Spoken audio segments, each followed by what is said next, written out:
No one ever really talks about the real fears that assail them.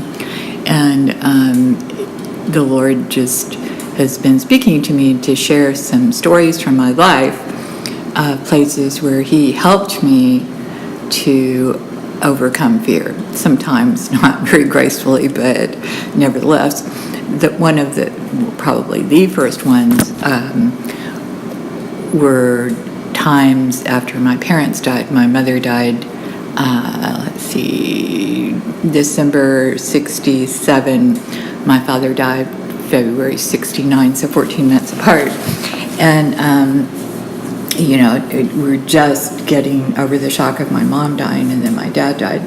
Anyway, I can remember, and my brother and I talked it over later, and he had very similar feelings, just walking to school or walking to the bus. We both were going to private Catholic schools, so we had to take buses, public buses, to school. And just being overwhelmed with thoughts like, oh my God, what's going to happen to us? What's going to do, like, oh my gosh, whoa, because, are we even going to have anything to eat? What's going to happen? Where are we going to live? What are we going to do? And just being totally assailed at, 14 years old. He was 12, 14, 13, my brother, and I was 14 and 15 during that time, and just being accosted. And after I would just spin myself out, and he said the same thing, you just spin yourself out with worry, and you would eventually come to this place like, okay, all I gotta do is breathe and go to school the next day and do whatever it is I have to do the next day. There was nothing else we could do. And and I recognized it after I got saved as God, and he did too. He actually got saved before I did, and that it would just be this calming thing. My brother actually got saved when he was like 15 or 16, so it didn't take him long. It took me a little bit longer, but it just, this peace would come over us, and I look back now and think, my gosh, we should not have survived. We should have not only should we not have survived, we certainly shouldn't have thrived. We went to the best schools in our town. We got some of the best educations that were possible at that time. And the Lord always asking me, did you lack for one thing? And it was like, no. We lacked for our parents, and we lacked for people who really understood us, because my aunts had never had kids, so they didn't understand. But we didn't lack for anything.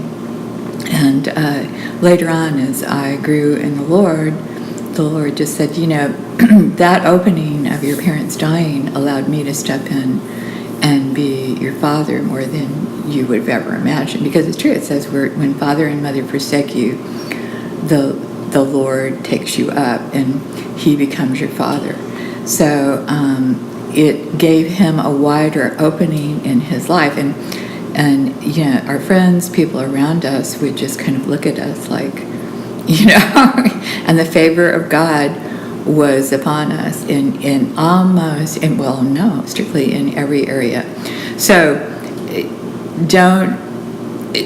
people don't talk about fears enough, because they are, I didn't know the Bible at that point, that fear is not of God. We were taught the fear of God in Catholic schools, but understand that kind of abject fear, it's like you have to go ahead and spin it out, and not spin it out, but really spin it out with God, and then at the end of it go, okay, Lord, deliver me from this fear or fears or multiple fears. And this is going to be part 2. There might be several parts to this, but don't ever underestimate. Look back at the times in your life and just remember the times when you were totally just paralyzed with fear, and what did God do? How did he walk you out of it?